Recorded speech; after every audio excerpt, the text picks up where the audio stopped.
Hi dears, welcome to variety recipes. തിരക്കുള്ള സമയത്ത് പെട്ടെന്ന് തയ്യാറാക്കാൻ പറ്റിയ ഒരു മീലിൻ്റെ റെസിപ്പിയാണ് ഇന്ന് ഞാൻ നിങ്ങൾക്ക് ഷെയർ ചെയ്യാൻ പോകുന്നത്.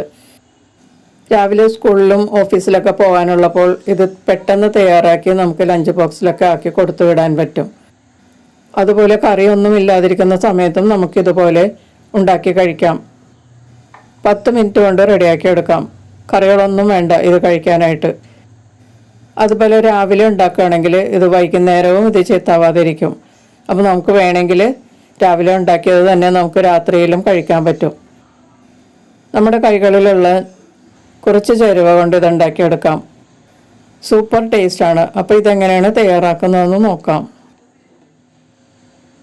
ഈ റൈസ് ഉണ്ടാക്കാനായിട്ട് പച്ചരിയാണ് വേണ്ടത്. പിന്നെ നമ്മൾ ചോറ് വെക്കുന്ന പുഴുക്കലരി വേണമെങ്കിലും ഉപയോഗിക്കാം, വെള്ള പുഴുക്കലരി. ഞാനിവിടെ 2 കപ്പ് ബസ്മതി റൈസാണ് എടുത്തിരിക്കുന്നത്. ചോറ് വെക്കണ പച്ചരിയോ അല്ലെങ്കിൽ ചോറ് വെക്കുന്ന പുഴുക്കലരിയോ നമുക്കിതിന് വേണ്ടി ഉപയോഗിക്കാം കേട്ടോ. ഈ പച്ചരി നമുക്കൊരു ബൗളിലേക്ക് ഇട്ട് കൊടുത്തിട്ട് നല്ലതുപോലെ 3-4 പ്രാവശ്യം കൈകൊണ്ട് തിരുമ്മി കഴുകണം. അതിനുശേഷം ഇതിലേക്ക് വെള്ളമൊഴിച്ച് 20 മിനിറ്റ് കുതിർത്തിയതിന് ശേഷം വെള്ളം കളഞ്ഞ് മാറ്റി വയ്ക്കണം. ഇനി നമുക്ക് കുക്കിംഗ് പ്രോസസ്സിലോട്ട് പോകാം. ഞാനിത് കുക്കറിലാണ് ഉണ്ടാക്കുന്നത്, അതുകൊണ്ട് 10 മിനിറ്റ് കൊണ്ട് നമുക്കിത് റെഡിയാക്കി എടുക്കാൻ പറ്റും. കുക്കറിലേക്ക് 2 ടേബിൾ സ്പൂൺ ഗീ ചേർത്ത് ചൂടാക്കാം.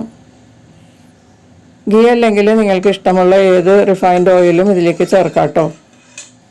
നല്ലെണ്ണയോ വെളിച്ചെണ്ണയോ ഒക്കെ നമുക്ക് ഇതിന് വേണ്ടി ഉപയോഗിക്കാം.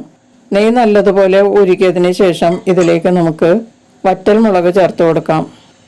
ഞാനിവിടെ 4 ഇടത്തരം വറ്റൽമുളകാണ് എടുത്തിരിക്കുന്നത്. നല്ല നീളമുള്ള വറ്റൽമുളകാണെങ്കിൽ 3 മതിയാകും. ഇത് 2ആക്കി കട്ട് ചെയ്തിട്ട് നമുക്ക് ഈ ചൂടായ നെയ്യിലേക്ക് ചേർത്ത് കൊടുക്കാം. ഇനി ഇതൊന്ന് ഇളക്കി കൊടുത്ത് ഒന്ന് ചൂടാക്കാം. കരിഞ്ഞു പോണതിന് മുമ്പ് തന്നെ നമ്മൾ ഇതിലേക്ക് അടുത്ത ചേരുവ ചേർക്കാം. ഇതിലേക്ക് ഇനി ചേർക്കാനുള്ളത് 1/2 ടീസ്പൂൺ കടുകാണ്. കടുക് ചേർത്തതിന് ശേഷം നല്ലതുപോലെ പൊട്ടിക്കഴുകിയോളം വെയിറ്റ് ചെയ്യാം. ഇപ്പോൾ ഇത് കടുകെല്ലാം നന്നായിട്ട് പൊട്ടിയിട്ടുണ്ട്. ഇനി ഇതിലേക്ക് 2 ടീസ്പൂൺ കടലപ്പരിപ്പ് ചേർക്കാം. എന്നിട്ട് ഒന്ന് ഇളക്കി കൊടുത്ത് മൂപ്പിച്ചെടുക്കാം. ഇതിലേക്ക് ഇനി ചേർക്കാനുള്ളത് എരിവിനുള്ള പച്ചമുളകും ഇഞ്ചിയുമാണ്. 2 പച്ചമുളക് നൈസായി കട്ട് ചെയ്തെടുത്തിട്ടുണ്ട്. അതുപോലെ ഇഞ്ചി നല്ല പൊടിയായി അരിഞ്ഞെടുക്കണം. അത് 1 ടീസ്പൂൺ എടുത്തിട്ടുണ്ട്. അത് നമുക്കിതിലേക്ക് ചേർത്ത് കൊടുക്കാം. പച്ചമുളകിൻ്റെ എണ്ണം കൂട്ടുകയോ കുറയ്ക്കുകയോ ഒക്കെ ചെയ്യാം കേട്ടോ. നിങ്ങൾക്ക് എത്രമാത്രം എരിവ് വേണോ അതനുസരിച്ച് വേണം പച്ചമുളക് ചേർക്കാൻ. പച്ചമുളകും ഇഞ്ചിയും ചേർത്തതിന് ശേഷം കുറച്ച് കറിവേപ്പിലയും കൂടി ചേർക്കാം. എന്നിട്ടൊന്ന് നല്ലതുപോലെ ഇളക്കി കൊടുത്ത് ചൂടാക്കാം. ഇഞ്ചിയും പച്ചമുളകൊക്കെ നല്ലതുപോലെ മൂത്ത് കഴിയുമ്പോൾ 1/4 ടീസ്പൂൺ മഞ്ഞൾപ്പൊടി, 1 ടീസ്പൂൺ കായപ്പൊടിയും കൂടി ചേർത്തിട്ട് ഒന്നുകൂടി മിക്സ് ചെയ്യാം. മഞ്ഞൾപ്പൊടിയൊക്കെ നല്ലതുപോലെ ചൂടായ മണം വരുമ്പോൾ ഇതിലേക്ക് ചെറുനാരങ്ങ നീരാണ് ചേർക്കേണ്ടത്. ഇതേപോലെ 2 ചെറുനാരങ്ങയുടെ നീരാണ് എടുക്കേണ്ടത് കേട്ടോ. അപ്പോൾ ഞാൻ ആ ചെറുനാരങ്ങ നീര് ഇതിലേക്ക് ചേർക്കുകയാണ്. 2 ടേബിൾ സ്പൂൺ അളവിലുണ്ടാകും. ഇനി ഇത് നല്ലതുപോലെ ഇളക്കി കൊടുത്ത് ഒന്ന് തിളക്കുന്നത് വരെ വെയിറ്റ് ചെയ്യാം. ഇപ്പോൾ ഇത് നന്നായിട്ട് തിളക്കാൻ തുടങ്ങിയിട്ടുണ്ട്. ഇതിലേക്ക് ഇനി ചേർക്കാനുള്ളത് വെള്ളമാണ്. നമ്മൾ ഏത് അളവ് പാത്രത്തിലാണോ അരി എടുത്തത് അതിൻ്റെ ഇരട്ടി അളവിലാണ് വെള്ളം ഒഴിക്കേണ്ടത്. ഞാനിപ്പോൾ 2 കപ്പ് എടുത്തത് കൊണ്ട് 2 കപ്പിൻ്റെ ഇരട്ടി 4 കപ്പ് വെള്ളമാണ് ഇതിലേക്ക് ചേർക്കുന്നത് കേട്ടോ. ഇനി ഇതിലേക്ക് ആവശ്യമുള്ള ഉപ്പും കൂടി ചേർക്കുക. എന്നിട്ട് നല്ലതുപോലെ ഒന്ന് മിക്സ് ചെയ്ത് കൊടുത്തിട്ട് തിളക്കാൻ വേണ്ടി വെയിറ്റ് ചെയ്യാം. നല്ലതുപോലെ തിളച്ച് കഴിയുമ്പോൾ നമ്മൾ വാഷ് ചെയ്ത് കുതിർത്തി വെള്ളം കളഞ്ഞ് പച്ചരി ചേർത്ത് കൊടുക്കാം. ചോറ് വെക്കുന്ന പുഴുക്കലരി ഉപയോഗിക്കുമ്പോൾ വേവ് കുറഞ്ഞ പുഴുക്കലരിയാണ് ഇതിലേക്ക് എടുക്കേണ്ടത് കേട്ടോ. നമ്മൾ ചോറ് വെക്കുന്ന വെള്ളരിയില്ലേ, അത് വേവ് കുറഞ്ഞതുകൊണ്ട് കൂടിയതുകൊണ്ട് വേവ് കുറഞ്ഞ അരിയാണ് ഇതിലേക്ക് ചേർക്കേണ്ടത്. അരി ചേർത്തതിന് ശേഷം നല്ലതുപോലെ ഒന്ന് ഇളക്കി കൊടുക്കാം. ഇനി ഇതിൽ നിന്ന് കുറച്ച് വെള്ളം എടുത്ത് നമുക്ക് ടേസ്റ്റ് ചെയ്ത് നോക്കാം. ഉപ്പൊക്കെ പാകമാണോ എന്ന് നോക്കാം. ഈ സമയത്ത് കറക്റ്റ് ഉപ്പല്ലെങ്കിൽ നമ്മൾ ചോറിന് ഉപ്പ് കുറവായിരിക്കും. കുറച്ച് കൂടുതൽ ഉപ്പ് നമുക്ക് ടേസ്റ്റ് ചെയ്യണം ഈ വെള്ളത്തിൽ നിന്ന് എടുക്കുമ്പോൾ. അതനുസരിച്ച് ഉപ്പ് ചേർക്കുക. 2 ടേബിൾ സ്പൂൺ ചിരകിയ ക്യാരറ്റും കൂടി ചേർത്ത് കൊടുക്കാം. ഇത് ഓപ്ഷണലാണ്, വേണമെങ്കിൽ മാത്രം ചേർത്താൽ മതി. കുറച്ച് കറിവേപ്പിലയും കൂടി ചേർത്തിട്ട് നമുക്കിത് മൂടി വെച്ച് ലോക്ക് ചെയ്ത് ഫസ്റ്റ് വിസിൽ വരണത് വരെ മീഡിയം ഹീറ്റിൽ വേവിക്കാം. മീഡിയം ഹീറ്റിൽ ഫസ്റ്റ് വിസിൽ വരുമ്പോൾ തന്നെ നമ്മളിത് സ്റ്റൗ ഓഫ് ചെയ്യുക.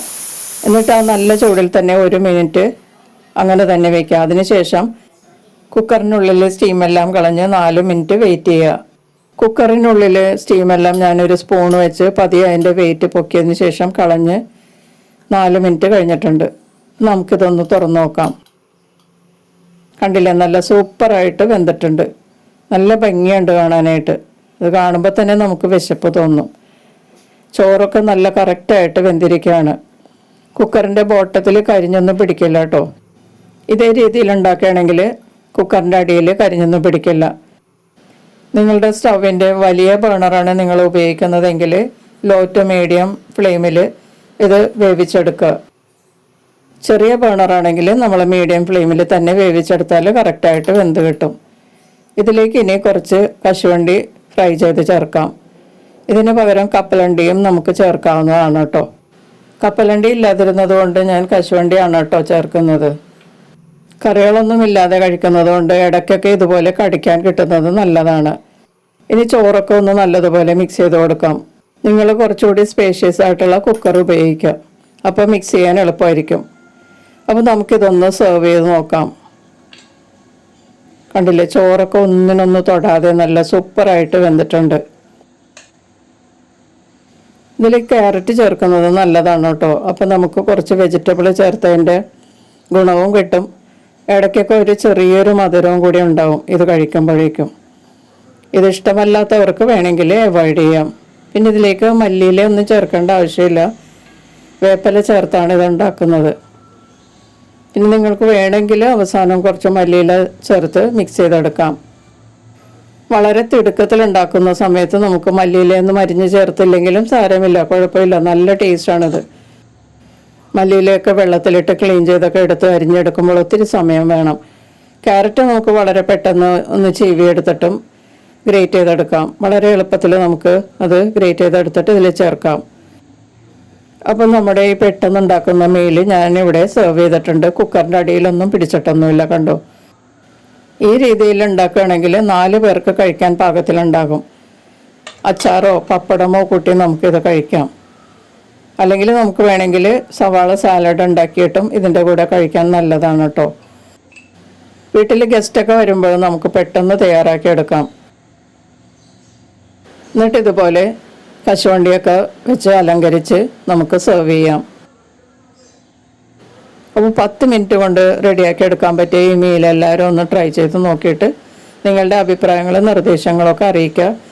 കമൻറ്റ് ബോക്സിൽ നിങ്ങളുടെ അഭിപ്രായങ്ങളാണ് മറ്റുള്ളവരും കണ്ട് ഇത് ഫോളോ ചെയ്യുന്നത്. അതുകൊണ്ട് നിങ്ങൾ കമൻറ്റ് ഇടാൻ മറക്കരുത്.